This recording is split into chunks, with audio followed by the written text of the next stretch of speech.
Hi. Yeah, so I thought I'd try something new. A new kind of format.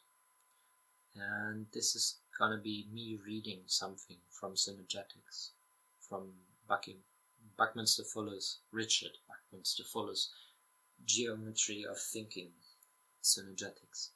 So I don't own a physical copy of the book, sadly. It's kind of hard to get them around here. But I'm gladly reading from the online version on synergetics.info. And what I'm reading here, I've talked extensively on the, to my mind, most important lesson that Synergetics is teaching us, which is that our so far common sense is nonsense, that what we believe to be our reality, what we call 3D, three-dimensional reality, physical reality, is nothing but a trick of the mind. And the actual reality that we inhabit, the one that is embodied, where everybody has their place, that one is not three-dimensional. It's not cubic, static, uniform space. It is with a linear time. It's space-time which is inherently four-dimensional, as the four sides of the four eyes. That one. Boop. And yeah, anyways, I talk a lot about that in my videos on my YouTube channel, where I explain in depth. I deconstructed 3D space. I did again the same, but with a few more tools, in a video called Unboxing Reality. I've done one where I deconstruct the platonic solids as a category, and all of that empirically. And I've done some where I explain the basics of synergetics in a nutshell. I've explained the location of what we call time within space-time in a spherical sense, and more of these things. But I can't help but return again and again and again to the actual realization that, to me, synergetics is primarily concerned with giving us an understanding, framework, and tools based not on abstractions, axioms, and nonsense, as our common nonsense of three-dimensional space is, but instead an understanding of the generalized principles that underlie every part of existence.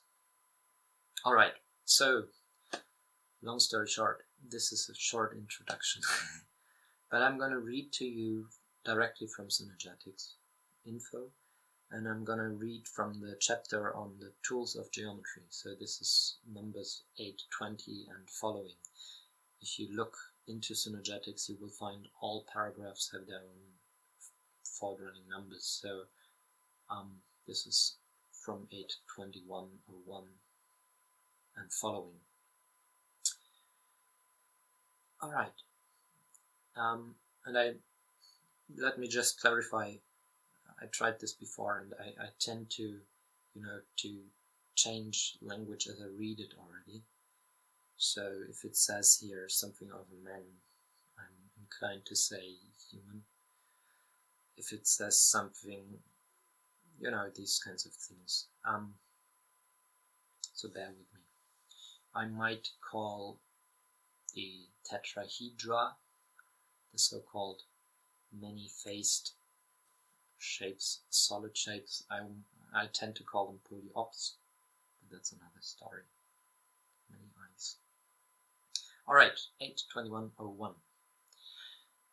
The early Greek geometers and their Egyptian and Babylonian predecessors pursued the science of geometry with three basic tools: the dividers, the straightedge, and the scriber. Alright, these are modern types of these tools, but you get the idea.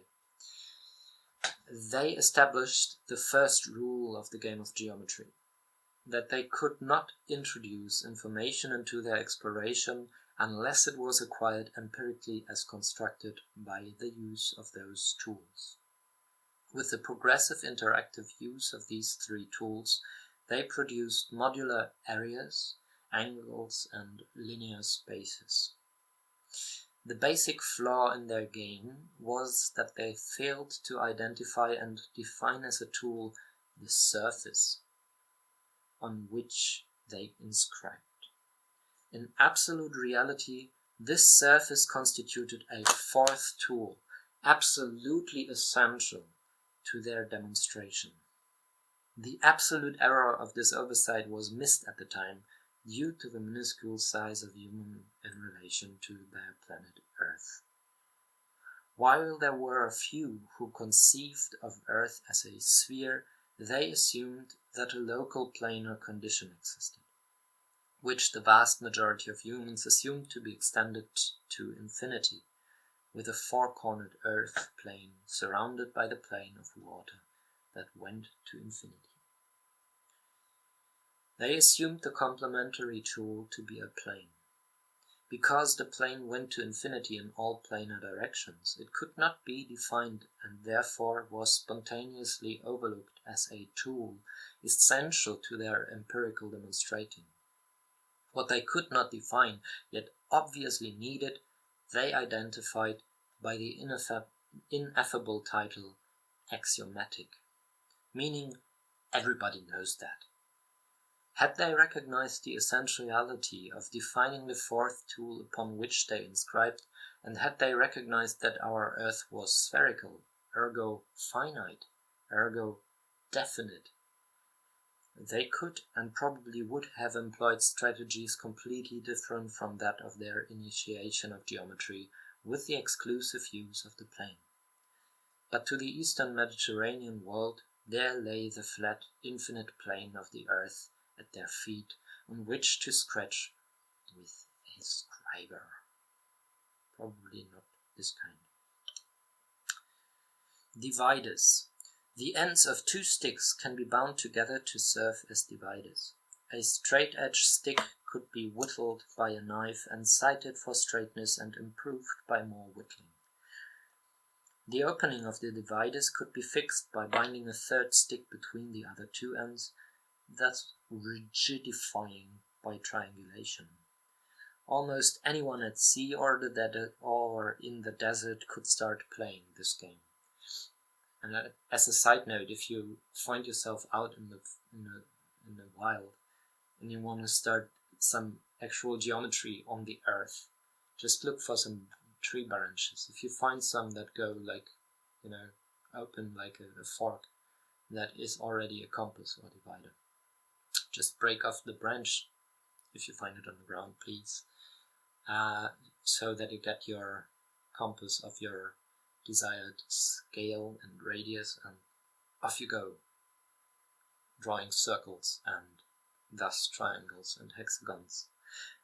Yes, that's just on the side. And as we are there, note that a tree, branching up into the earth, air, ocean, is actually seemingly static, right? It doesn't move, but it does.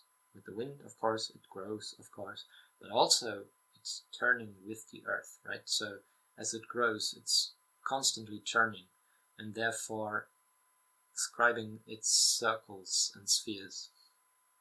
Alright, back to geometry.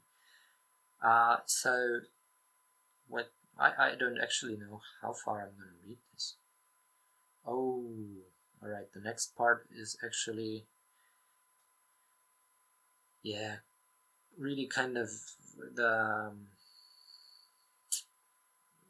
the basic constructions of what we call the vesica Pisces and hexagon and these things. And I don't think I need to go into that in detail. Please read it if you like. It's very informative, and these things are meaningful. You know, they matter. These patterns matter, but not as symbols, but really as patterns to be applied to creating solutions to what we perceive as problems. Alright, I think I'm gonna leave it with that, because of course there's more to read and stuff, but this is going to be longer and longer and longer. Yeah, so if you enjoyed me reading something to you, please tell me, let me know. I might continue to read some parts of Synergetics that I find intriguing or interesting or very much worth sharing.